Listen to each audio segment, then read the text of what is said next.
noite para quem está entrando. E vamos hoje para mais uma conversa de um tema inusitado, né? A gente não ouve falar muito disso nas altas habilidades, né? Embora a gente ouve falar muito esse termo, narcisismo, mas a gente não ouve tanto ele ser discutido nas altas habilidades propriamente dito, né? Oi, Naira, tudo bom? Oi, Cris. Oi para todo mundo que está entrando. E justamente, né, por ser um tema assim inusitado, dentro das discussões das altas habilidades, que eu decidi, né, falar um pouco sobre isso, né? Porque eu acho que pode nos ajudar a compreender muitas coisas dentro das altas habilidades em várias áreas, né? Não só especificamente em uma idade específica, uma faixa etária específica, mas para todas as idades, né? Desde as crianças, eu diria, né? Das crianças, adolescentes, adultos. Acho que é um tema assim que nos ajuda, ou pelo menos a mim, né? Me ajuda a compreender algumas coisas. Então, aquilo que a gente percebe que nos ajuda é bacana poder compartilhar também, né, com outras pessoas. Então, vamos lá, né? Narcisismo. Esse é o tema de hoje. E eu gostaria de começar a minha fala, né, a nossa conversa aqui, dizendo que esse termo, né, essa palavra, narcisismo, é algo bastante popularizado até, né? A gente ouve, né, essa palavra aí durante, né, a vida, em vários espaços, né? A gente ouve pessoas mencionarem, né, essa palavra, dizerem, nossa, fulano é narcisista, né? Ou a fulana é narcisista, né? Oi, Lísia, tudo bem? Eu estava lá e agora você está cá. Olha só que legal, a gente adora a tecnologia por causa disso. Essas possibilidades de encontro que a gente tem, né? Para quem está entrando, a Lísia, que é a nossa colega ali do Rio de Janeiro, estava fazendo uma live com a Marina, que é de Brasília, agora um pouco antes da minha. Elas começaram às 18 horas e eu estava lá com elas, por isso eu disse, né, pra Lísia que eu estava lá e agora ela está cá.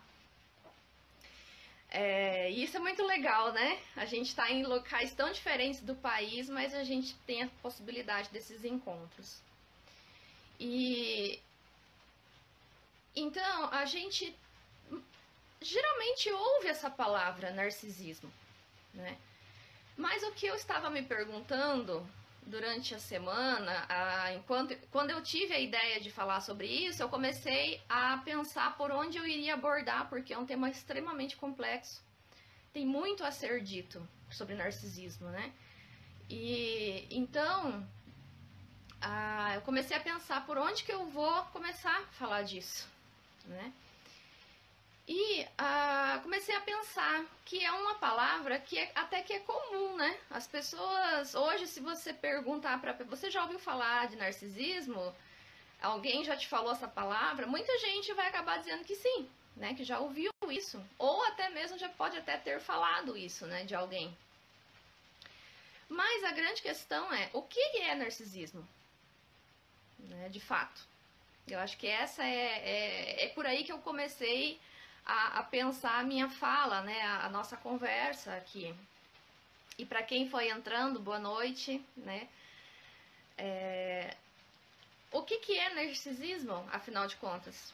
O que isso significa, né? Oi, Marina, tudo bem, querida?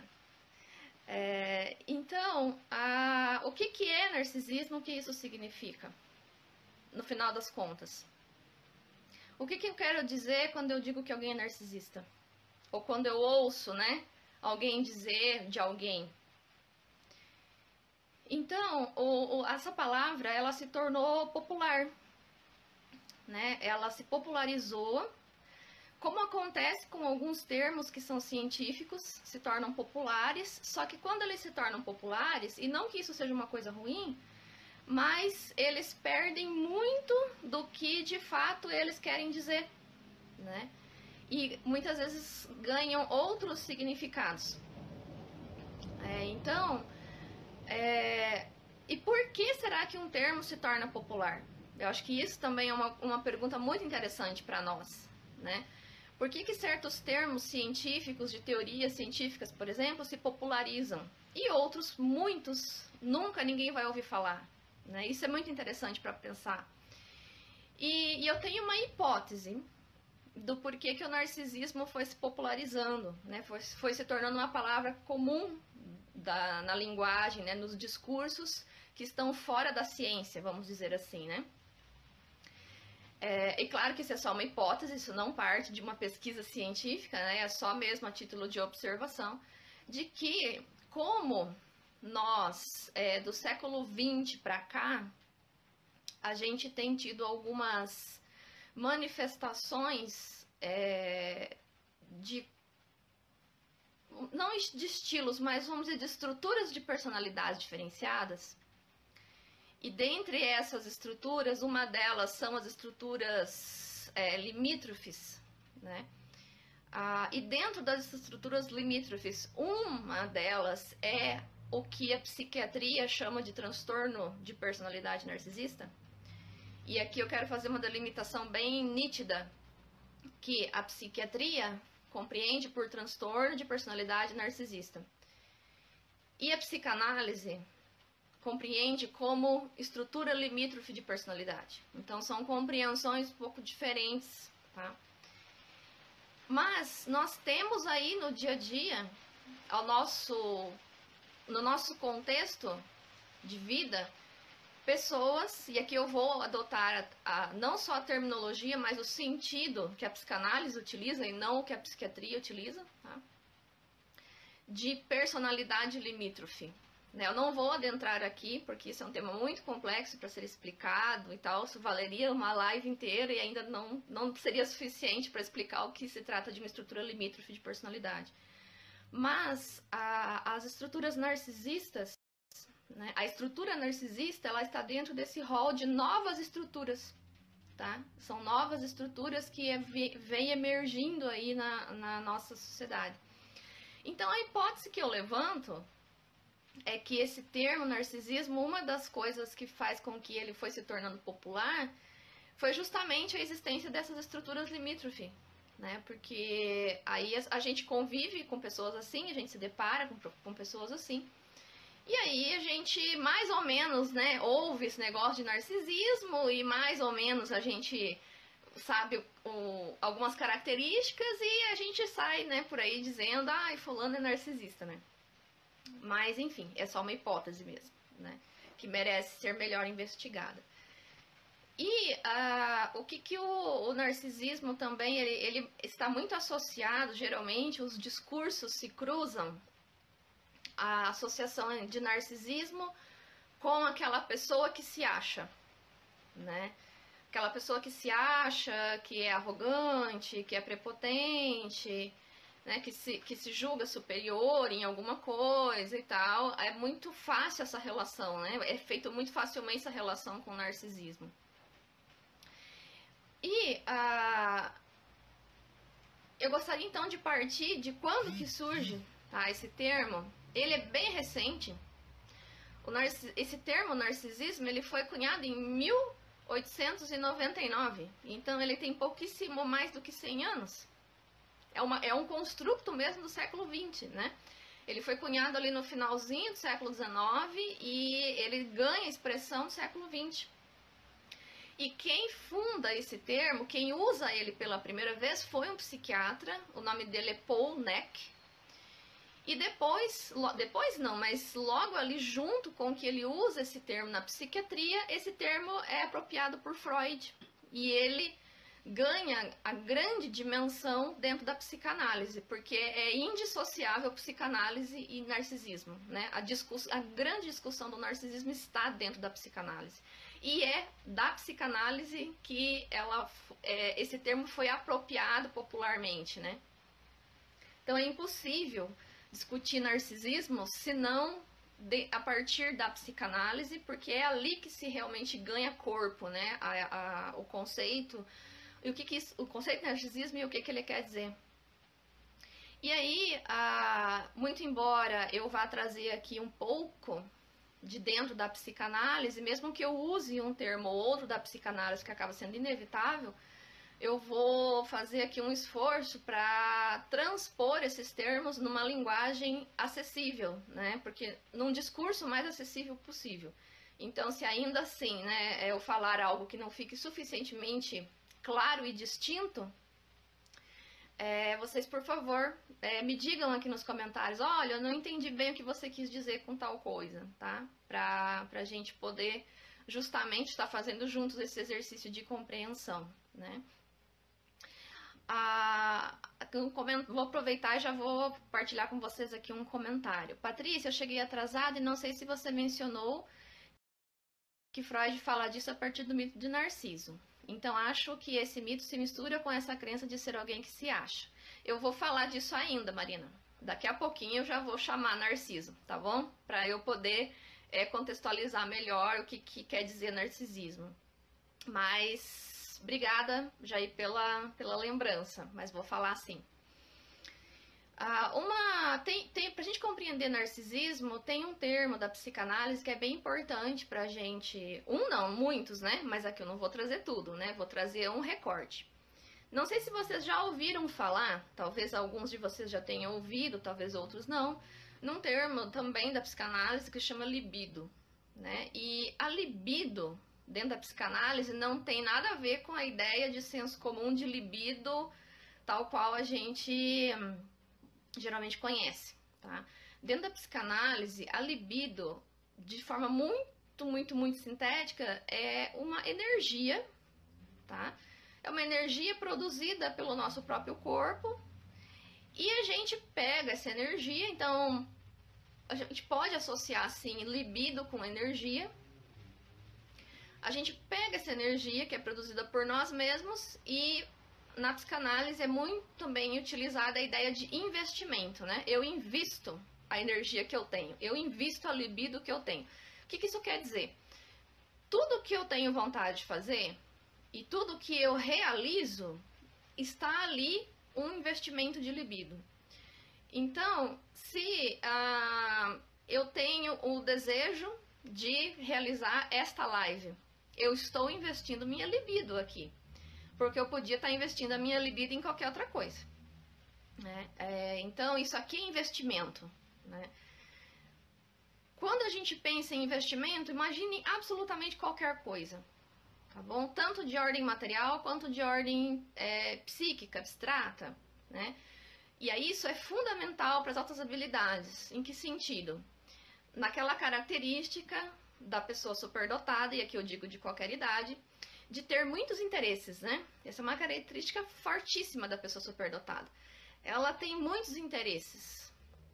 A pessoa superdotada nunca se contenta fazendo uma coisa só. Ela sempre quer fazer muitas coisas, tem múltiplos interesses. Ou seja, tem aí o desejo de investir a libido em um monte de coisa, né? E muitas vezes isso dá até problemas, né? Porque eu já ouvi várias vezes pessoas, né, superdotadas, ao virem conversar comigo e me dizerem que elas, né, querem fazer tanta coisa e acabam não fazendo nada, porque não consegue se decidir por onde ir, né, não consegue se decidir o que fazer.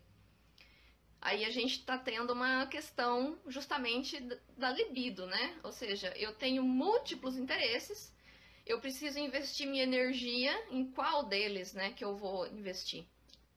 Qual desses projetos, qual desses objetos da realidade que eu vou investir, né? Eu já vou falar aqui a questão de objeto, tá? É importante também, esse é um outro conceito que eu quero trazer da psicanálise, mas eu já falo o que ele quer dizer. Então, vejam como existem muitos caminhos para a gente compreender as altas habilidades, né? Hoje eu vou trazer a discussão um pouquinho mais para a psicanálise, mas não quer dizer que seja apenas a psicanálise que compreenda as altas habilidades, qualquer teoria que busca compreender o ser humano pode ter a sua contribuição e dar a sua contribuição para as altas habilidades. E a psicanálise não é diferente. Então, a gente pode, sim, compreender as altas habilidades com o olhar da psicanálise, tá? Então, imagina muitas vezes essa confusão, né, de ter muitos interesses e não conseguir se decidir pelo qual. E vem aquele fenômeno que é bem conhecido de quem trabalha com altas habilidades, principalmente na área da psicologia, vem muito isso pra gente. O jovem, né, o adulto, se sente travado, né, ele bloqueia. E isso muitas vezes tem a questão também do bloqueio criativo, né, de querer fazer muita coisa, querer fazer tanta coisa e trava, né, ou seja, é como se aí, em vez de haver um fluxo dessa libido que vai, né, para a realização daquilo que a pessoa deseja, é como se houvesse um mecanismo que prendesse a libido, né, ou seja, bloqueia. E geralmente isso traz muito sofrimento, né. Mas, então, é importante a gente ter em mente esse conceito de libido, que é que por hoje e para esse momento vamos associar com energia. É só isso? É claro que não. Em psicanálise nunca é só isso. Em psicanálise sempre é mais do que a gente fala, né? O que a gente coloca. Mas, por hora, isso é suficiente para o nosso objetivo de hoje. E uma outra coisa, um outro conceito psicanalítico também bem útil para nós hoje é a noção de objeto, tá?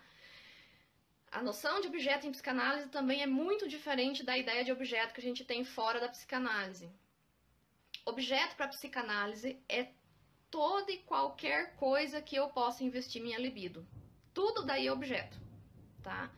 Então, o objeto para psicanálise não é necessariamente aquilo que a gente entende por objeto das coisas materiais, né? Que a gente tem aí, por exemplo, caderno, notebook, livro, casa. Não é isso que é objeto para psicanálise. Para psicanálise, objeto é toda e qualquer coisa que recebe investimento de libido. Se for direcionada a alguma energia, algum investimento do sujeito, aquilo se torna um objeto, tá? Então, isso que é objeto da psicanálise. E, inclusive, a própria pessoa, né? Então, o próprio sujeito pode ser um objeto. E aqui, de modo algum, essa ideia de objeto tem alguma conotação de valor, positivo, negativo, pejorativo, nada. Objeto é o que recebe libido, recebe investimento de energia. Então, por exemplo, eu aqui estou fazendo, eu posso dizer, um grande investimento de libido em vocês. E vocês estão investindo libido em mim. Nós todos aqui somos objetos de investimento de libido, uns dos outros, tá? E isso, por que eu estou falando tudo isso? A gente já vai entender um pouquinho em relação ao narcisismo, porque para entender o que é narcisismo, a gente precisa compreender minimamente isso, tá? Então, dito isso, agora que a gente tem essa noção do que é investimento de libido, o que é objeto, eu vou entrar agora vou mencionar o mito do Narciso, tá? Porque o que é o grande precursor da ideia de narcisismo dentro da psicanálise é justamente, não que o narcisismo tenha emergido totalmente do mito, mas o que o Freud fez? Ele, ao conhecer esse mito, ele fez uma associação do mito, do simbolismo do mito, com o que acontece com o nosso psiquismo. Então, não vou aqui relatar em detalhes o mito do Narciso, mas quem tiver curiosidade, ou quem não conheça e queira conhecer, ou quem mesmo já conhece e quiser olhar novamente a história toda do mito do Narciso, mas Narciso era um jovem, né, belíssimo, extremamente belo, que se apaixona por si mesmo, se apaixona por sua imagem, né? Ele se depara com a sua imagem refletida num lago, né? Aqui eu tô cortando a história do mito, né, gente? Tô fazendo um recorte. E ele enxerga a si mesmo lá no lago, né? Como a gente consegue fazer isso, né? Olhar numa água razoavelmente, né, estável, a gente consegue se enxergar. E ele viu aquele rapaz, aquele jovem belíssimo, e ele se apaixona. Só que detalhe, né? Narciso não percebe que aquela imagem é dele. né? Então, toda vez que ele tenta alcançar aquele jovem belíssimo, né, tocá-lo e tal, ele se desfaz, né? Porque, enfim, ele é uma imagem na água. E então, é desse momento de Narciso que Freud vai se apropriar desse simbolismo, né? Desse amar a própria imagem. Né? Então, aí a gente começa a desvendar a ideia do que é o narcisismo. E aí, depois que eu transcorrer um pouquinho mais sobre isso, que eu vou fazer o link com a questão das altas habilidades. Tá? E de algumas implicações disso na questão das pessoas superdotadas. Então, a gente tem esse rapaz belíssimo, que é o Narciso, ele se apaixona por sua imagem, mas ele não sabe que a imagem é dele. Ele acha que é de outro, né? Então, a gente pode já retirar daí que Narciso não se enxerga, né? Ele não se vê realmente, porque ele não sabe que aquela imagem é dele. Então, o narcisismo tem uma forte ligação com a ideia de investimento, de libido na autoimagem. Então, agora eu já estou usando aqui os termos que eu apresentei no início da live, né? O que é o narcisismo? É um investimento da libido na imagem. Na qual imagem? Na imagem que eu faço de mim mesma, né? E aí, dentro disso, então, uma coisa muito importante que a psicanálise traz, né, para compreender a questão de tudo isso, eu acho que é bem importante, eu queria partilhar com vocês, é que se a gente compreende, né, o desenvolvimento humano a partir dessas contribuições que a psicanálise nos traz, uma coisa muito relevante é que todas as pessoas, todos nós, sem exceção, somos narcisistas. Não existe esse negócio, não, narcisista é o outro, eu não sou narcisista. Só de você dizer que você não é narcisista, você já está sendo. Né? E também a gente já vai entender por quê. Por que todos nós somos narcisistas? Sem nenhuma exceção, tá? Porque, primeiramente, o narcisismo, ele é um movimento, a gente pode começar a entendê-lo dessa maneira. Ele é um movimento que surge em nós mesmos e que funda a minha existência enquanto um eu. Sabe quando alguém pergunta para você, por exemplo, onde você mora? E você responde, eu moro em tal lugar. O que você faz da vida? Eu dou aulas. Só um exemplo. Do que você gosta? Eu gosto de pescar. Percebem que todos os discursos começam com eu. Qual é o seu nome? Eu me chamo fulana, né? E como é que se funda, como é que começa esse eu? Ele tem que começar de alguma forma, né? Em algum momento. E é justamente, segundo aí, como eu disse, as contribuições que a psicanálise nos traz para o desenvolvimento humano, é esse movimento narcisista, ou seja, esse narcisismo que funda o nosso eu. Então, se nós não tivéssemos esse movimento, digamos assim, narcisista, nós não teríamos a noção de eu. Porque quando nós nascemos, não existe noção de eu. Tá? Quando nós somos bebês, até um bom tempo da nossa infância, da nossa primeira infância, a criança, nós, né, e crianças, enfim, não tem a noção de eu. A noção de eu só vai começar a surgir com a linguagem. E ainda um eu muito ainda rudimentar. Vai levar muitos anos para que esse eu se unifique, vamos dizer assim, tá? E aí, pensando nas crianças superdotadas, né? Esse é um tema interessantíssimo. Quando que se começa a surgir a noção de eu da criança superdotada?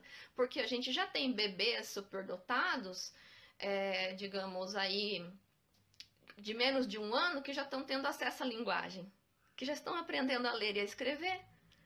Não é? Eu acho fascinante isso, gente. É incrível, né? Do ponto de vista do desenvolvimento humano, né? Eu, pessoalmente, né, aprendi a ler e escrever com 2 anos. Mas eu já tenho visto relatos de crianças com menos de 2 anos que já estão lendo e escrevendo.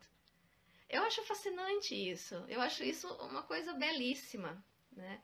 Então, esses temas, né, eles transpassam, né, eles se interconectam, entrelaçam com as outras habilidades, né? Então, o narcisismo, ele é necessário. Sem o narcisismo não há fundação de um eu. Tá? Porque antes de haver narcisismo, o que há? Através, né, pensando aqui da psicanálise, o que a psicanálise traz? O que existe antes do narcisismo, vamos dizer assim? Existe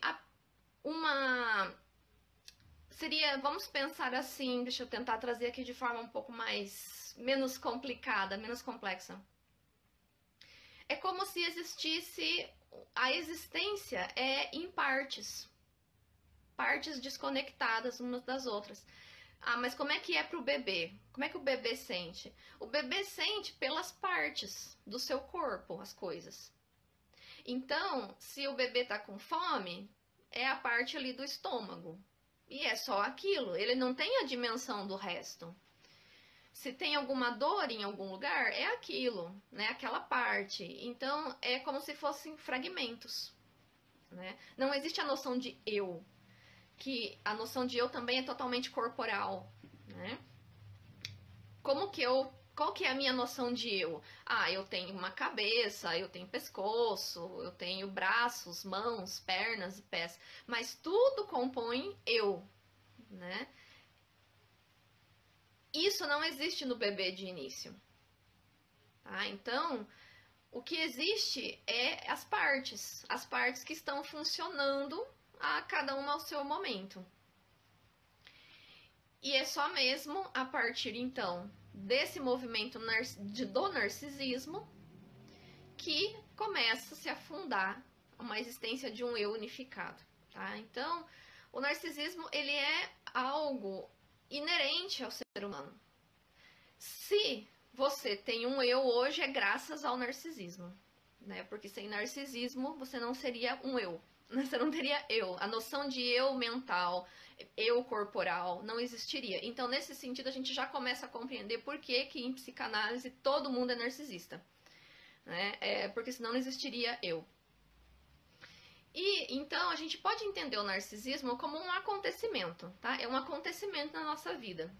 Não vou adentrar mais em detalhes sobre isso, porque senão a coisa ficaria mais e mais complexa e fugiria um pouco do objetivo, né? Que eu quero atingir aqui até o final da nossa conversa. Então, nesse sentido, somos todos narcisistas. Todos. Tá? Sem exceção nenhuma. E aí, qual que é o objeto de escolha, então, né? De nós narcisistas, vamos dizer assim, né? Qual que é o nosso objeto de escolha? Pensando aqui no objeto da psicanálise, né? Que é aquilo que eu falei, que objeto é toda e qualquer coisa, seja material, seja abstrata, que eu invisto minha energia, que é a minha libido. Então, gente, objeto não é uma coisa dada, é uma coisa que se torna. Por exemplo, eu pessoalmente não gosto de jiló. Não gosto de jiló. Para mim, não é um objeto de investimento da minha libido. Mas eu conheço pessoas que gostam de jiló. Elas vão ao mercado para comprar jiló. Então, para elas, o jiló é um objeto. Percebem? Mas para mim não é. Então, o jiló, por si só, ele não é objeto nenhum. Ele é algo que está aí no mundo, simplesmente. Mas a partir do meu investimento, do meu desejo, ele se torna um objeto para mim. Então, gente, os objetos, nessa perspectiva da psicanálise, não estão prontos, não estão dados, não é igual para todo mundo. E aqui a gente já pensando nas nossas habilidades, trazendo agora já um pouquinho para as outras habilidades. Por que muitas vezes é tão difícil a relação da pessoa superdotada com as outras pessoas que não são superdotadas? Porque os objetos são diferentes. A pessoa superdotada elenca certos objetos para o investimento da sua libido, que as outras pessoas não estão nem aí, porque para elas aquilo não é um objeto. Compreendem? Ou o contrário. Por exemplo, vou dar um exemplo bem corriqueiro, que vem muito relacionado às queixas das pessoas superdotadas, muitas vezes, né? Por que que a escola se torna tão desinteressante para a criança superdotada? Ou mesmo até a universidade, ou um curso qualquer para um adulto ou uma adulta, né, superdotada. Porque aquele objeto, pensando sempre aqui agora na ideia da psicanálise do que é objeto, né? Aquele objeto que está sendo oferecido não é interessante, não é desejável, né, para aquela pessoa que é superdotada. Ela deseja outras coisas. Isso também é uma queixa muito comum dos pais, né, com relação às crianças e os jovens superdotados. Ah, mas ele não quer fazer isso, ele quer fazer tal outra coisa, né? Ele não quer fazer a tarefa de casa. Ele quer ficar lá, né, fazendo outras coisas.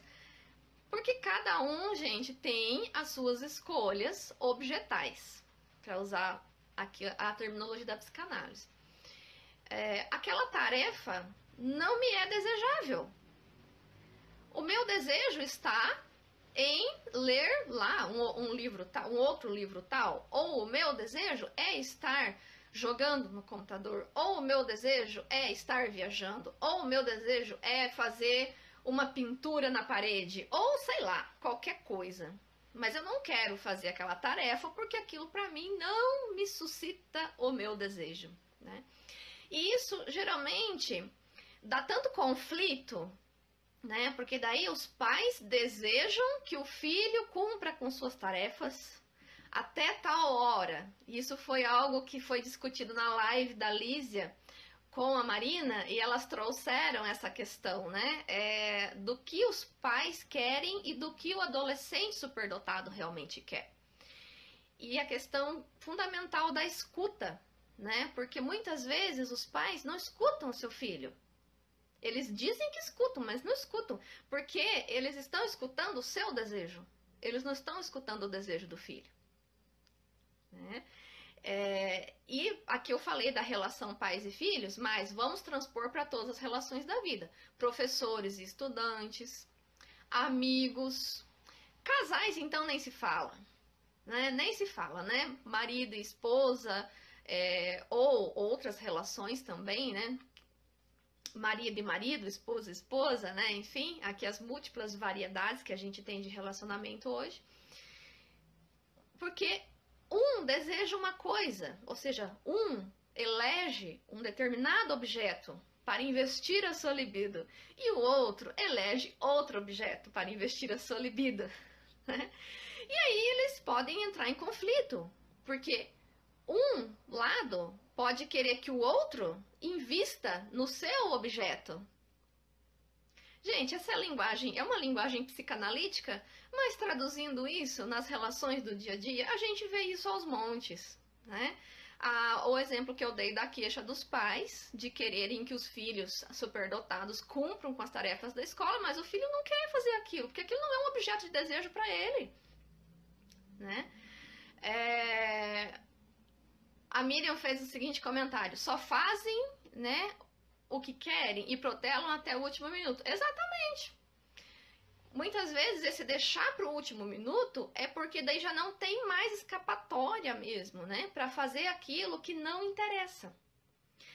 E imaginem-se, vocês, superdotados ou não, alguém obrigando vocês a fazer uma coisa que vocês não estão interessados em fazer. Vocês vão gostar? Não vai, né? Ninguém gosta.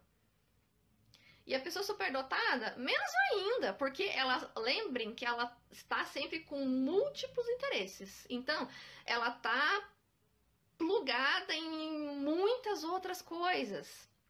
Aí ela vai perder o tempo dela fazendo aquilo que dizem que ela tem que fazer. Isso é terrível, né? Isso é terrível de administrar, né?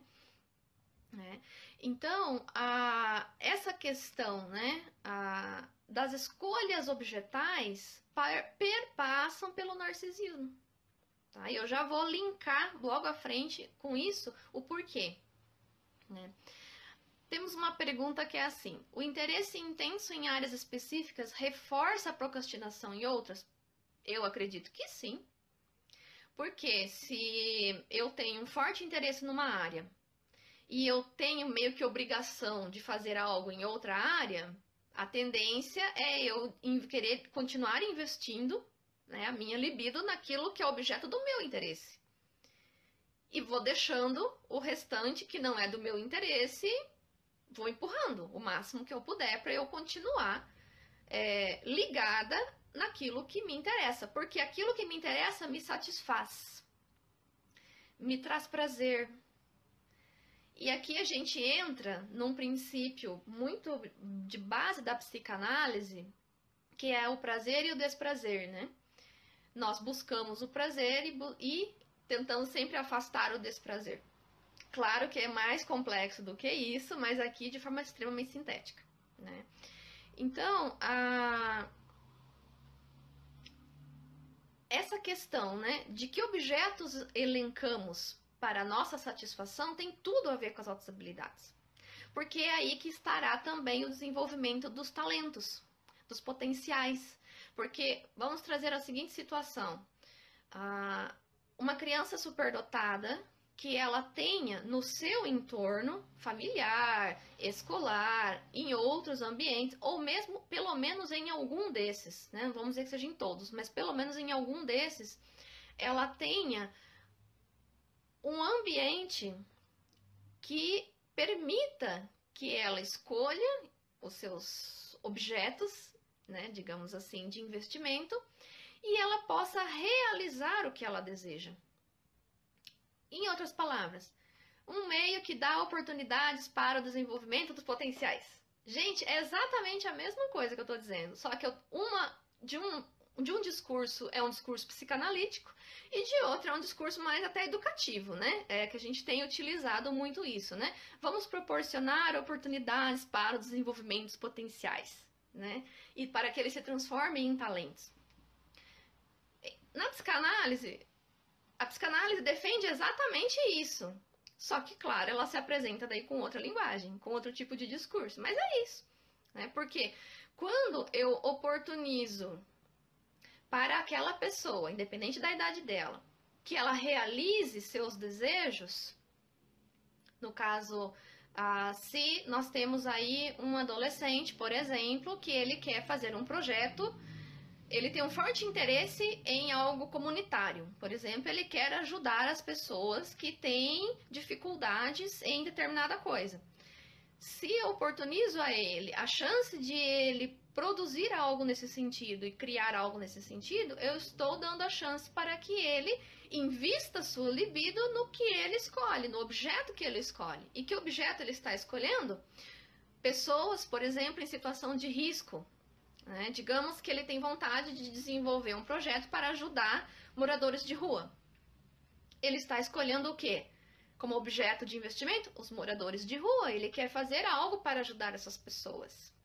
Tá? Então, aqui só dei um exemplo, mas pode-se pensar isso em qualquer área, em absolutamente qualquer coisa. Tá?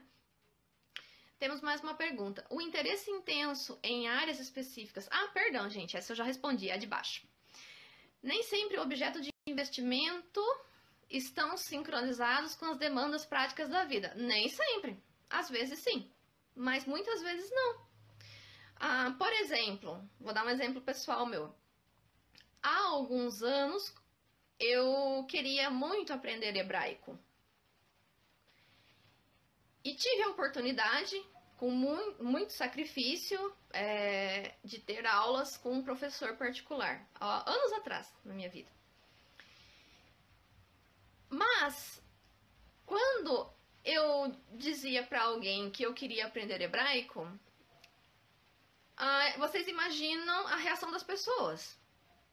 Para que eu quero aprender isso? Uma língua que ninguém nem fala mais. Afinal, hebraico é uma língua antiga e ela não é mais falada. Né? A não ser, claro, em grupos muito específicos, no caso, judeus. Né? Judeus, por exemplo, aprendem hebraico para ler o Torá no original. Mas aí são grupos muito específicos. Eu digo em grande escala, o hebraico é uma língua que já não é mais falada. É considerada uma língua antiga. Então, qual é a praticidade na minha vida de falar hebraico, por exemplo. Se for pensar bem, viu? Mas você tem que estudar inglês, porque o inglês é útil. É mais ou menos isso, né? Mas por que eu queria aprender hebraico? Porque eu tenho uma imensa satisfação com línguas. E línguas antigas, inclusive. Tenho muito interesse por isso. Isso é um objeto meu, assim, que eu tenho uma grande paixão. Né? Então, quando as pessoas dizem, eu tenho uma paixão por tal coisa, a gente está falando aí de um forte investimento libidinal num objeto, e a gente está falando de narcisismo também. Eu não esqueci do narcisismo, eu já vou linkar novamente com ele.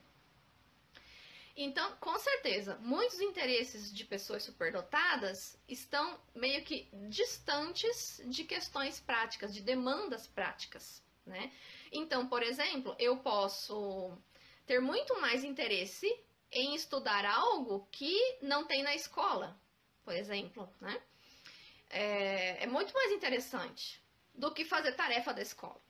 Só para dar um exemplo também mais contextualizado. E quando é o contrário? Quando nós pais enxergamos que aquela tarefa é desnecessária para o filho, tipo, não vai usar para nada na vida. Acontece muito isso comigo. Eu acho que essa pergunta, ela veio, assim, muito ao encontro do que eu acabei de falar, do meu desejo em aprender hebraico, né? Ou outra coisa também, né? Mas uma coisa que eu posso dizer com relação a isso, quando se trata da posição dos pais em relação ao filho ou à filha superdotada, é justamente que nem tudo na vida precisa ter uma aplicação prática. Porque muitas coisas são para o próprio bem-estar. E por si só isso já é uma grande aplicação, né? A gente vive numa sociedade que exige muito de nós a praticidade das coisas, né? E não que eu seja contra as coisas práticas de modo algum, fazem parte da vida, são necessárias. Mas nem tudo na vida é sempre com uma finalidade prática, pelo menos num sentido direto, né? Tem coisas que aparentemente não têm utilidade, mas, novamente, não tem utilidade para quem? Porque para mim, por exemplo, ter estudado hebraico foi de uma imensa utilidade. Mas dizer que eu aplico diretamente em alguma coisa, não. Mas serviu para mim. Então eu acho que muitas vezes os interesses dos filhos superdotados e superdotadas também vão por esse caminho. E aí, muitas vezes os pais não conseguem enxergar de forma mais palpável em que aquilo vai dar resultado. Mas muitas vezes o resultado não está de imediato, não está de uma forma direta e não está necessariamente ali no externo, né? Não vai ser visível ou palpável ali naquele momento, mas é importante para aquela pessoa. E para ela aquilo fará algo, trará, ou melhor, um benefício. Só pelo simples fato de poder fazer, né? Pelo simples fato de poder realizar. Deixa eu ver se tem mais alguma pergunta. Senão eu já sigo. Mas todos nós não somos assim? Trabalhar não é meu objeto de libido, mas sou obrigada. Sim, é isso mesmo que eu tenho dito aqui com relação ao narcisismo. Esse processo ocorre com todos nós, independente se somos superdotados ou se temos uma outra condição, ele se dá em todos nós. Deixa eu ver se temos mais alguma pergunta, senão eu já continuo. A procrastinação me preocupa, pois como irá lidar com isso na vida adulta, com as atividades obrigatórias? Bem, como não sabemos, mas um caminho será encontrado para lidar com isso, né? Por necessidade mesmo, né? Porque o fato do procrastinar traz consequências. E tem coisas que a criança, adolescente ou adulto, enfim, aprenderá na experiência. Eu imagino que isso possa ser bastante frustrante para os pais, né? Porque eles geralmente, né, querem, ao ensinar certas coisas aos filhos, que evite que os filhos passem por certos sofrimentos. Mas tem certas coisas que os pais podem falar, que o filho ou a filha só vai aprender quando ela realmente passar por aquela experiência, né? Então tem isso também. Mas isso não quer dizer que os pais não devam falar, né? Eu acho que os pais, sim, eles têm essa função de orientação, eles têm a função de colocação de limites, mas também nem tudo os pais vão conseguir resolver, né? Talvez tem coisas que vão ficar mesmo para a experiência depois, né? Da vida da criança, do jovem. Deixa eu ver se temos mais alguma coisa. Mais alguma pergunta? E quando o pai, desesperado, reclama que seu filho não quer estudar? E você pergunta ao filho e ele responde: qual a maior nota? Eu digo 10. Então ele quer que eu estude para quê? Bom, novamente aí, né? Temos aí um bom exemplo da questão dos interesses por objetos, né? Mas esse questionamento é muito interessante, né? Porque justamente, sim, qual é o sentido de estudar? Né? E aí que está, acho que uma grande questão interessante para um debate como esse bom, talvez a escola coloque certas exigências, talvez não, né? Ela coloca, mas pensando no ato de estudar, de fato, qual que é o sentido?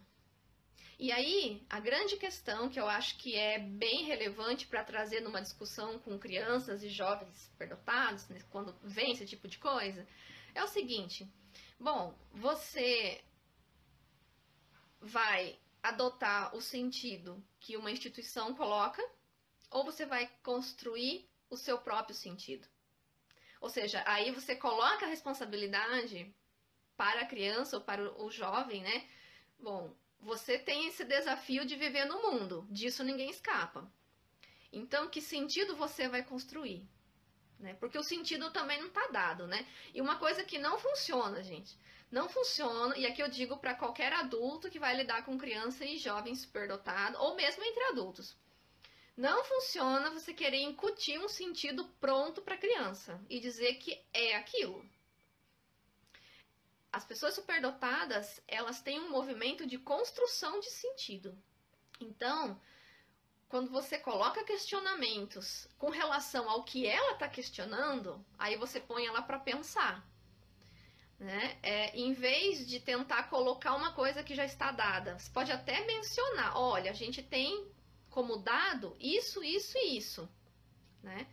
Mas a gente precisa pensar sobre isso, sim. Mas já colocando a responsabilidade, né, do próprio pensar. Fala, olha, então se você está questionando isso, você precisa questionar o teu próprio questionamento. Né? Não estou dizendo que isso aqui é receita que funcione para todas as situações, mas vale a pena tentar. Pode ser que hajam resultados aí interessantes, né? Eu resolvo isso oferecendo aulas particulares sobre os assuntos que ele gosta.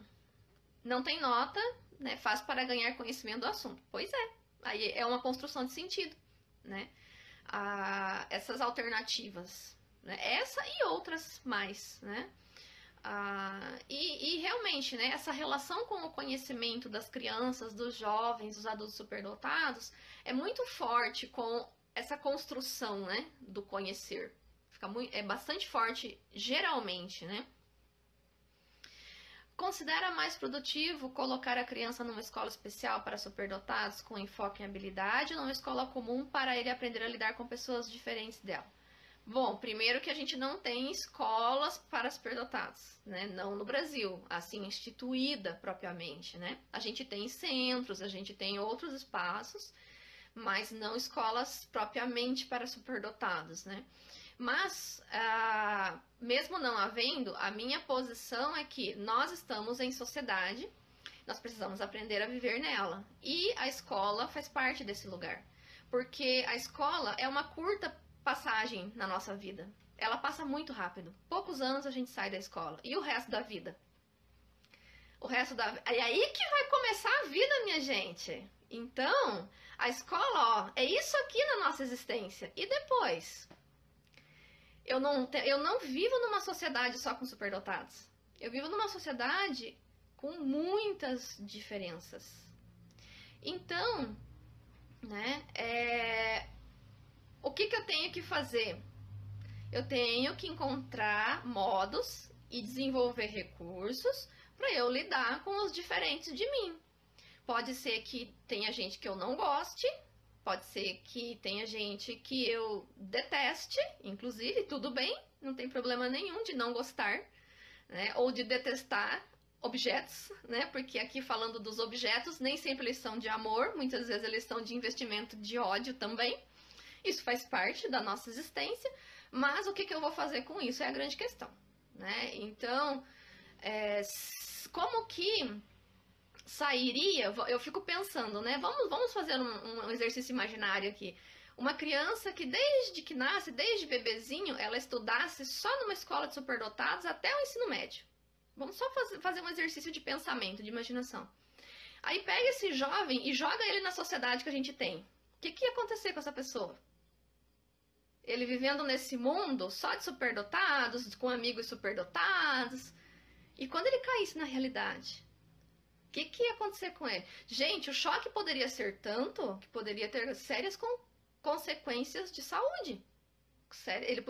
Essa pessoa poderia não dar conta de viver em sociedade, né? Porque ela ia ter um choque de mundos, assim que, né? Então, mesmo que houvesse, e não há, né, escolas para superdotados, se eu fosse mãe, não colocaria o meu. Não sou mãe, mas aqui, hipoteticamente, já que estamos fazendo exercício de imaginação, eu não colocaria um filho meu numa escola de superdotados. Pensando no futuro. Né? Porque depois ele vai trabalhar onde? Numa empresa só de superdotados? Né? O que ele vai fazer da vida, né, depois? Então, seria essa mais a minha questão, né? Meu filho está ouvindo a live, tem problema? Não, Janaína, de jeito nenhum. Pode ficar tranquila, tá? Que não tem problema nenhum dele estar acompanhando a gente. Pelo contrário, que bom que ele está aqui conosco. Patrícia, acredito que todos os seres humanos precisam de construção de sentido. Qual seria a distinção em relação a quem é superdotado? Eu tenho uma hipótese, mas gostaria de ouvir o que você pensa sobre isso. De fato, é uma ótima observação a sua. Todos nós, sim, precisamos de construção de sentido, né? Independente de quem a gente seja. Mas, se há uma distinção entre as pessoas superdotadas e não, né, e as não superdotadas, eu penso que não necessariamente que haja uma distinção quanto ao fenômeno, ao processo da construção de sentido, essa necessidade de construir sentidos para a existência. Eu acho que nisso não há diferença, porque nós passamos, seres humanos, por isso, né, como um todo. Agora, pensando talvez na intensidade com que isso ocorra, daí talvez sim haja diferenças, não para todos também. Tá?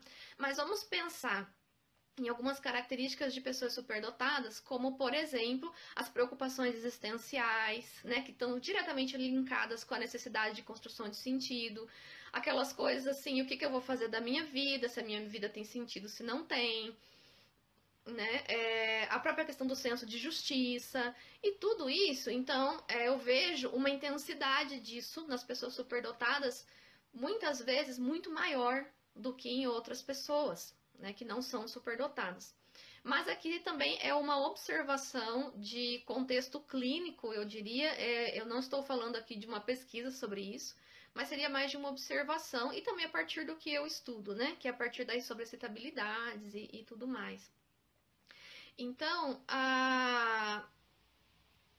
só para eu poder voltar aqui, né, para o narcisismo, trazendo novamente o link com ele,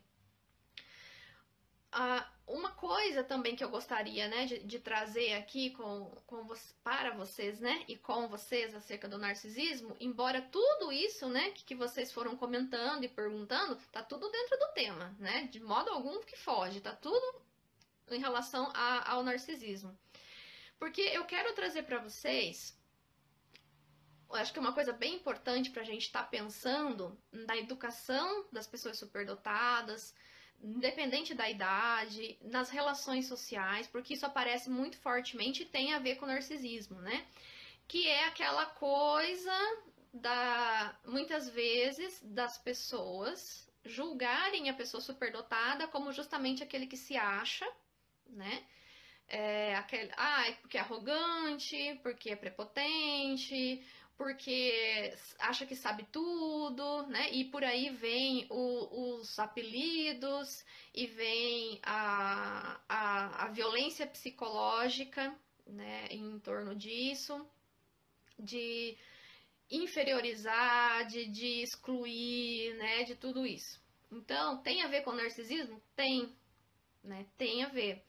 E aí eu gostaria de explicitar, né, o que tem a ver tudo isso com a questão do narcisismo. Porque pegando aqui o termo da psicanálise de objeto, né, objeto é tudo aquilo que eu invisto minha energia, que eu invisto minha libido. Então, vamos pegar uma pessoa superdotada, ou mesmo que não seja superdotada, mas aqui o recorte, né, é superdotação, então por isso que eu estou usando como exemplo uma pessoa superdotada.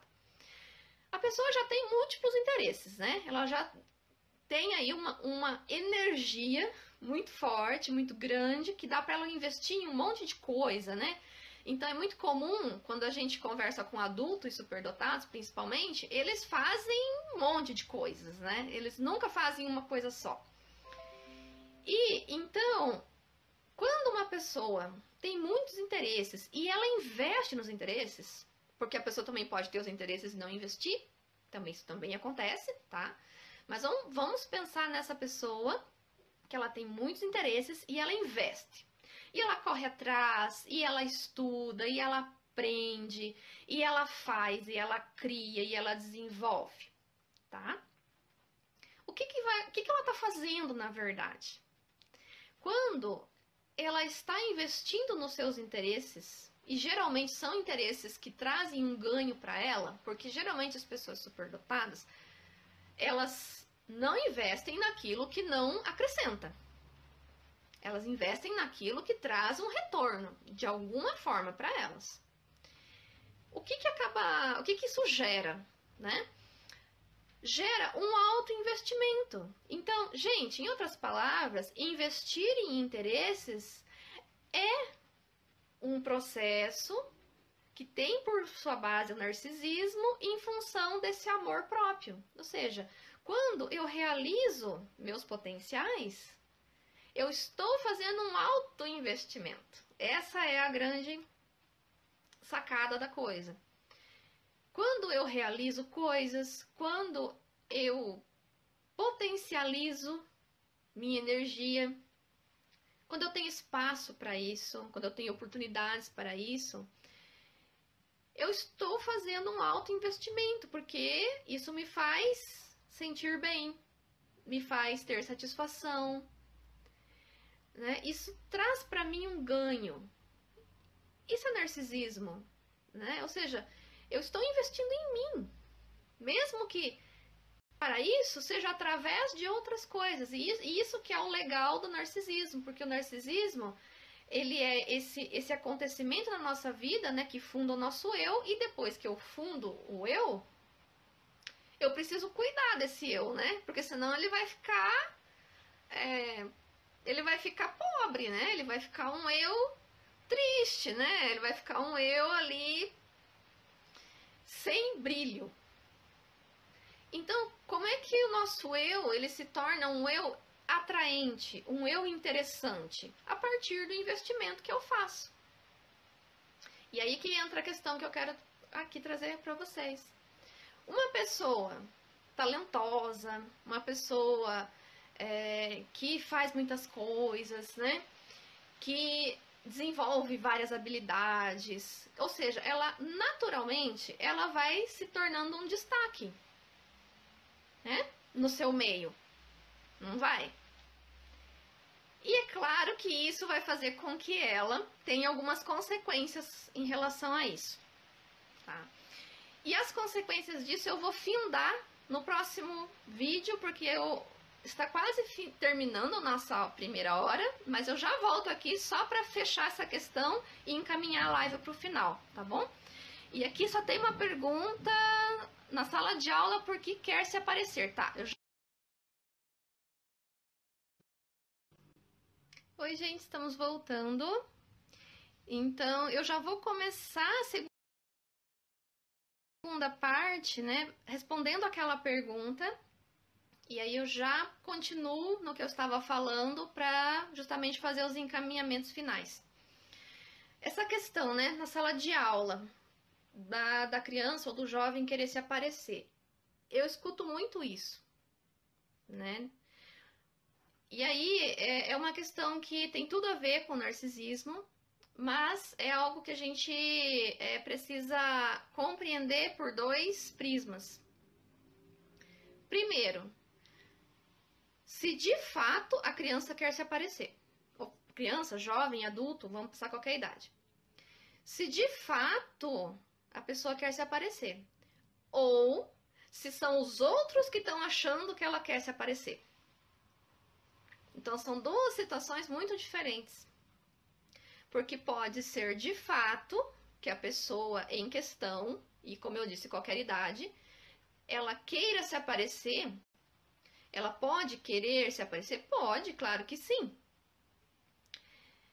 É um efeito do narcisismo dela? Claro que sim. Porque ela quer ser notada, ela quer ser vista. Né? E todos nós passamos por isso. Né? Todos nós necessitamos ser notados e sermos vistos. Né? E a necessidade disso varia de pessoa para pessoa, varia do nível de desenvolvimento, varia por uma série infinita de coisas, tá? Então, tem uma série, assim, infinita de situações que nós nos colocamos para sermos notados. E quando uma criança, um jovem, adolescente, enfim, adulto, numa sala de aula faz algo, pode ser para se aparecer, mas também pode ser que não, né? Então existe esse limite tênue entre as coisas. Nem tudo é para se aparecer. Algumas coisas pode ser que sim, mas nem todas. Já tem essa questão. E quando a gente tem a questão de não ser para se aparecer, mas por um outro motivo, muitas vezes os outros interpretam como, fulano quer se aparecer, fulano se acha, né? Fulano quer ser melhor, fulano isso, querendo se aparecer. E essa pergunta, ela foi assim maravilhosa no finalzinho da primeira parte da live, porque tem tudo a ver com o que eu vou falar agora, que eu estava falando já, né? Sobre essa questão, né, de você ter um alto investimento, né, de você ter esse investimento em si próprio, que tem a ver com amor próprio, que tem a ver com narcisismo. Lembram lá do Narciso que amava, né, estava apaixonado pela sua imagem, embora ele não sabia que era a imagem dele, né, mas é mais ou menos por aí, né. O que faz com que eu invista em mim? É um amor próprio que eu tenho por mim. Porque se eu não tiver amor próprio, eu não vou me sentir tão motivada para investir. Né? Isso já aproveitando aqui, é o grande sofrimento de uma boa parte das pessoas, seja superdotadas ou não. Quantas pessoas que nós conhecemos, eu conheço, imagino que vocês também devam conhecer, que se sentem inferiores, que se sentem indesejáveis, né? Que sentem que não são tão importantes assim. Quantas? Né? É justamente essa questão, né? De se eu não sinto que eu tenho valor, para que eu vou investir? Vou dar um outro exemplo análogo, né? Fazer uma comparação, uma analogia. Que alguém chega para vocês oferecendo um negócio, tá? E quer que você seja um investidor financeiro. ou investidora do negócio dele. E aí você olha para aquele negócio e você diz, eu acho que isso aí não vai dar lucro, não. Você vai investir? Não, né? Fala, não, muito obrigada, eu não vou querer investir no seu negócio, porque ali eu tô vendo que não vai dar lucro. Com pessoas é a mesma coisa. Nós somos o nosso próprio projeto, nós somos nosso próprio negócio. E se eu acho que eu não dou lucro, para que eu vou investir em mim? É a mesma lógica. E se eu não invisto, o que acaba acontecendo comigo? Eu fico pobre. E uma pessoa pobre é interessante? Não, né, gente? E aqui, quando eu falo de pobreza, eu não estou falando só de pobreza material, né? Eu estou falando de pobreza em outro nível, pobreza psíquica. Aquela pessoa que não é interessante. Você vai conversar com ela, por exemplo, ela não tem nenhum conteúdo assim substancial para você. Isso é muito comum com a pessoa superdotada, né? Uma das maiores queixas da pessoa superdotada é que a conversa dos outros não é interessante, fica sempre naquela mesmice. Fica sempre naquelas coisas banais, fúteis, né, do dia a dia. Ou seja, são pessoas que são pobres, né? Elas são pobres, por exemplo, de conhecimento, elas são pobres de visão de mundo, né? Ou aquelas pessoas que têm uma visão muito limitada, né? Geralmente é comum a queixa das pessoas superdotadas em relação a isso, né? Que a visão daquela pessoa ou daquele grupo é muito limitada. Ou seja, são pessoas que não são interessantes do ponto de vista de quem está falando, né? Dessa pessoa superdotada, por exemplo. E o que é característico das pessoas superdotadas desde bebês? Esse autoinvestimento. Mas isso não quer dizer que seja sempre consciente, tá? Mas o próprio fato de ter muitos interesses, gente, já é um autoinvestimento. Né? Já é um autoinvestimento. Porque eu vou ter mais assunto, eu vou ter mais coisas para partilhar com os outros. E aí entra um outro ponto importantíssimo. Onde que está, muitas vezes, o sofrimento da pessoa superdotada? Não ter com quem partilhar. Porque eu não quero, geralmente, o investimento só para mim. Eu quero partilhar com os demais. Exemplo disso é o que eu faço aqui no Instagram fazendo lives. Eu podia ficar com tudo isso que eu falo aqui só pra mim. Mas eu não quero que fique só pra mim. Eu quero ter essa troca com outras pessoas. E isso é fundamental para a pessoa superdotada. Isso, gente, é uma demonstração, uma expressão do narcisismo. Porque se eu julgo que eu não sou uma pessoa interessante, consequentemente, diminui muito o meu rol de interesses pelas coisas do mundo. E aí, para que eu vou fazer aquilo? Porque eu não sou uma pessoa tão inteligente assim, eu não sou uma pessoa tão interessante, né? Para que eu vou investir? Ou seja, eu trato a mim mesma como um projeto que já está falido, que não vai dar lucro. Olha que triste isso. Isso traz muito sofrimento, né?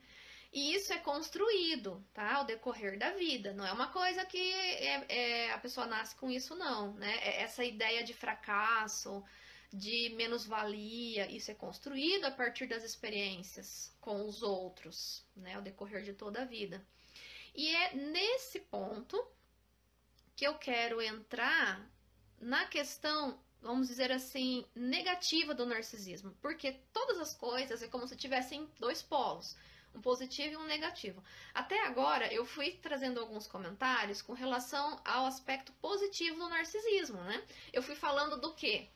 De realização de potenciais, de expressão do potencial em formato de talentos. Eu fui falando de bem-estar, de sentir-se satisfeito, de amor próprio, de ter a si mesmo como o melhor projeto. Tudo isso é efeito do narcisismo por um lado positivo, vamos dizer assim, né? Esse amor próprio e tudo mais. Mas existe também um lado que eu diria negativo, porque ele traz prejuízos. Quando eu digo positivo e negativo, não tem nada a ver com julgamento de valor, bom ou ruim, tá? É simplesmente o que traz prejuízo e o que traz benefício. Então, positivo é o que traz benefícios. Negativo é o que é prejudicial, o que traz prejuízos, tá? Para a saúde, para a vida, enfim, para qualquer coisa que vocês imaginem em relação à nossa vida como um todo, né? Deixa eu só ver aqui se tem alguma pergunta. Não, então vamos lá. Continuando, aqui, para eu poder trazer então os aspectos negativos, porque nem tudo são flores, né? São belas flores. Tem um aspecto também do narcisismo que pode trazer prejuízos e traz para a pessoa e para os que estão em torno dela, tá?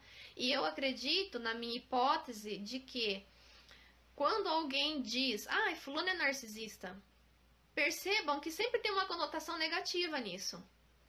Narcisismo não é elogio. Já perceberam isso? Que quando alguém diz, nossa, como aquela pessoa é narcisista? Ninguém está fazendo um elogio quando chama alguém de narcisista. Mas eu penso que isso advém justamente dos prejuízos que o narcisismo também pode trazer quando de um desenvolvimento ainda não tão amadurecido. Porque os benefícios do narcisismo dependem de um desenvolvimento emocional e de um todo da pessoa, né? Senão, pode trazer muitos prejuízos. E aí aqui eu anotei algumas coisas, porque eu não queria deixar de falar nenhuma delas, que por exemplo, né, o narcisismo ele também está por detrás de muitas agressões psicológicas. Olha que interessante. Na base de muitas agressões psicológicas está o narcisismo, por esse viés prejudicial, né? E aqui a Regina fez um comentário que eu acho muito pertinente. Ela falou, eu senti por você como um elogio pelo conhecimento. Sim, eu comecei falando do narcisismo pelo seu aspecto positivo. Mas não é este aspecto que é valorizado na nossa sociedade. Porque, afinal, pensem comigo, se você investe tanto em você mesmo, isso gera, muitas vezes, um desconforto nas outras pessoas. Porque se você é muito inteligente, ou se você é muito criativo, ou se você apresenta muitas soluções variadas para um problema, se você tem muita energia... Gente, uma das maiores críticas que pessoas superdotadas recebem é que elas trabalham demais, querem fazer coisas demais, têm energia demais. Essa é uma das maiores críticas que a gente recebe. Né? Porque a gente quer sempre ir além, né? A gente nunca se contenta com o básico, a gente quer ir além quando aquilo nos interessa. E isso é severamente criticado pelos outros. Então, esse movimento positivo do narcisismo, ele não é bem visto pela sociedade. Trabalhe numa empresa e comece a se destacar para você ver se os seus colegas vão gostar de você. Eles já vão começar a te olhar de uma forma meio assim, meio torta, né? Esse daí tá querendo uma promoção. Esse daí tá querendo ser chefe. Esse daí tá querendo tomar meu lugar. É assim que as pessoas interpretam o desenvolvimento dos talentos. Infelizmente, é assim, na imensa maioria das vezes. Em todo tipo de lugar, né? Sala de aula, ambiente de trabalho, de empresa, até mesmo dependendo em grupos de amigos, que se consideram amigos, dependendo, isso também acontece, né? Família, a gente nem se fala. Família, nem vou comentar, né? É o lugar que mais acontece esse tipo de coisa. Então, tá tudo isso envolvido com o narcisismo. Então, sim, eu comecei falando dos aspectos positivos do narcisismo, né, o que traz benefícios, mas socialmente o que predomina são os aspectos negativos do narcisismo, né? E é assim que as pessoas interpretam sempre as manifestações narcísicas, não narcisistas, né? Narcísicas. Por quê? Por exemplo, o fato de eu estar aqui hoje conversando com vocês, né, me disponibilizando a isso, e vocês também se disponibilizando a estar aqui. Nós estamos aqui num movimento narcísico, né? Eu prefiro usar narcísico do que narcisista, né? Estamos num movimento do nosso narcisismo, nosso mútuo narcisismo, né? A forma como eu me arrumei para aparecer para vocês, né? Mostra o quê? Um autocuidado. Eu não tô aqui descabelada, não tô aqui parecendo que tô carregando uma tonelada em cima de mim, né? Que tem pessoas que a gente olha, elas estão até arcadas, né? Assim, de tanto peso que elas carregam, sofrimento. Então, isso aqui tudo é expressão positiva do narcisismo, né? Dá para perceber que a energia flui, né? Que a energia não está bloqueada. Isso aqui é um momento de satisfação, né? Para todos nós. Porque se não estivesse satisfatório, vocês não estariam aqui. Eu não estaria aqui, eu estaria fazendo outra coisa. Porque ninguém está aqui obrigado por algo. A gente está porque a gente quer. Então, isso aqui é um movimento positivo do nosso narcisismo, né? Então, o narcisismo está o tempo todo na nossa vida. Pessoas com depressão, como que elas se mostram, geralmente? Tristes, para baixo, cansadas. Gente, a pessoa com depressão, a libido dela tá lá no vermelho, como se diz, né? Tá lá no... já tá na reserva, vamos dizer assim, né?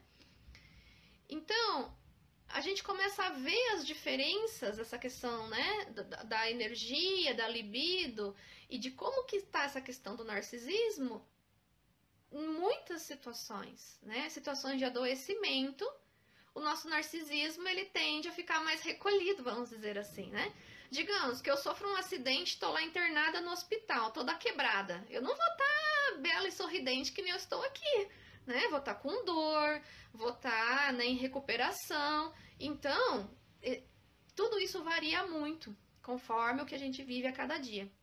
Mas, para já eu me encaminhar para o final, eu quero findar, né, falando de algumas situações que também está lá o narcisismo, mas a esse narcisismo de cunho prejudicial, né? Prejudica a pessoa e prejudica os que estão ao redor, que são ataques psicológicos agressivos. Por exemplo, humilhações. Então, quando uma pessoa humilha você, né, ela está se fazendo valer do seu narcisismo também, né? Por quê? Sim, aí ela está se achando melhor que você, só que isso é uma fantasia, né? É uma ilusão, porque ninguém é melhor que ninguém. E de fato, ninguém é mesmo. Não é só uma frase de efeito.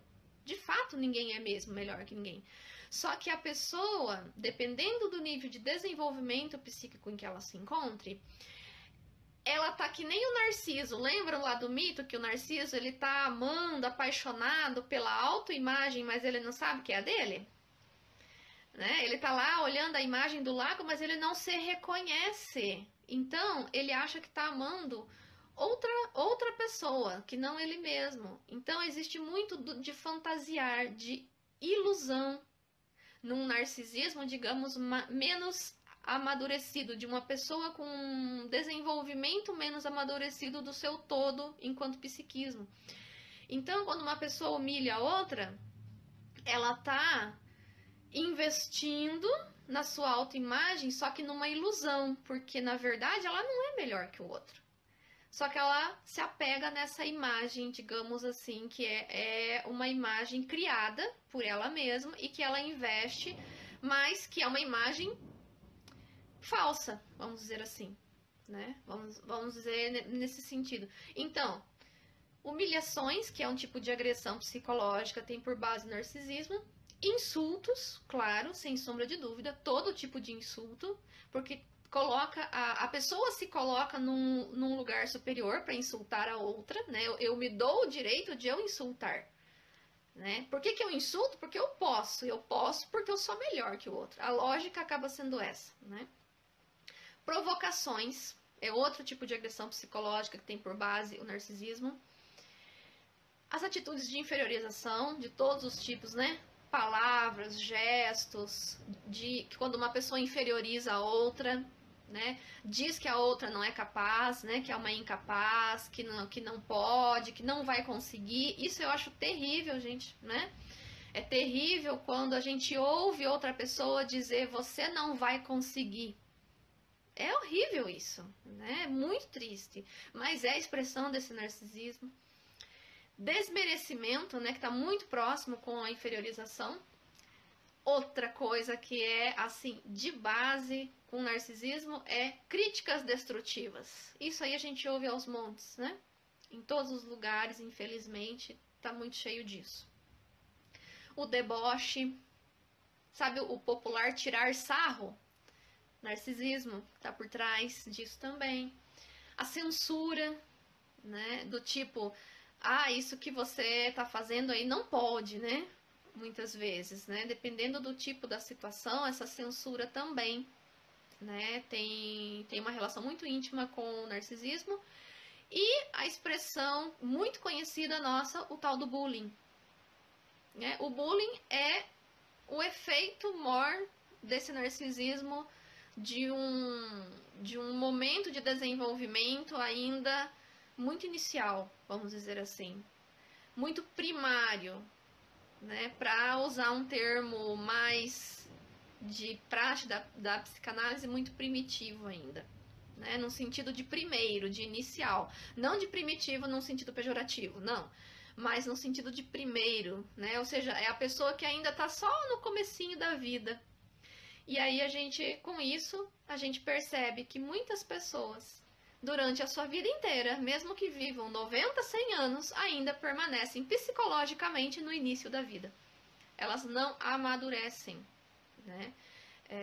E a violência, seja ela de qualquer tipo, está relacionado com isso. Aqui eu trouxe as agressões psicológicas, mas ampliem para qualquer outro tipo de violência, tá? Então, findando, né, em conclusão, o narcisismo, ele funda a nossa existência de eu. Sem ele, nós não temos um eu unificado. Ele é um acontecimento que se dá na nossa vida, e ainda bem que ele se dá, porque senão nós não teríamos a noção de eu, né? E ele pode ter tanto as suas expressões oriundas a partir do seu desenvolvimento benéfico, né, que traz benefícios para a nossa vida, por exemplo, e aqui, só para dar alguns exemplos, né, do que é positivo disso tudo. Por exemplo, autoconfiança, autoestima elevada, o autocuidado, né, o zelo por si mesmo, tudo isso é expressão do narcisismo.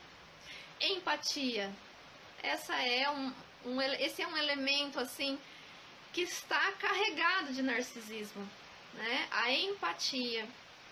E então a gente vê que tem coisas muito positivas para a nossa vida e para os outros que são expressões do desenvolvimento do narcisismo. E em contrapartida também, como eu falei agora, outras expressões, no caso as violências, que são de ordem muito prejudicial, né? Então, essa perspectiva de quando alguém diz, ai, nossa, fulano é narcisista, né? Que já tem aquele tom de crítica, a meu ver, tem a ver com esse aspecto da expressão do narcisismo prejudicial. E só da pessoa criticar a outra, no sentido de chamar a outra de narcisista com o tom de crítica, ela está sendo narcisista. No próprio aspecto, ela está sendo igual àquele que ela está criticando. Igualzinho, né? Então, e aqui vale uma reflexão que quando nós somos criticados, a pessoa que nos critica, ela não está falando de nós, ela está falando dela. Então, com isso, eu findo a nossa conversa de hoje, né? Eu fico muito agradecida, né, a todos que participaram na primeira parte e nessa também. Agradeço muito os comentários, foram muito interessantes para a nossa conversa, as perguntas, né? Espero que tenha sido proveitoso para vocês também, né? Essa primeira live que eu estou fazendo com esse teor mais psicanalítico, né? Mas para mostrar também que as teorias podem nos trazer compreensões acerca daquilo que a gente necessita, né? Que nenhuma teoria ela deve ser excluída, mas a gente deve aproveitar o que tem nela para resolver os problemas da nossa vida, né? Porque afinal é isso que a gente precisa, né? A gente resolver nossos problemas, né? Então, trazer, né, a compreensão do narcisismo, e necessariamente falar de narcisismo é trazer a psicanálise, não tem como não trazer, né? É claro que outros autores também discorrem algo em torno disso, mas a psicanálise aí é a fundadora do narcisismo tal qual a gente compreende hoje no século XX. Então, quem tiver curiosidade, quem gostar de psicanálise, tiver curiosidade em aprofundar um pouco mais, eu deixo a sugestão do texto do Freud, que se chama Introdução ao Narcisismo, de 1914. Tá? Tem um texto aí que tem pouquinho mais de 100 anos.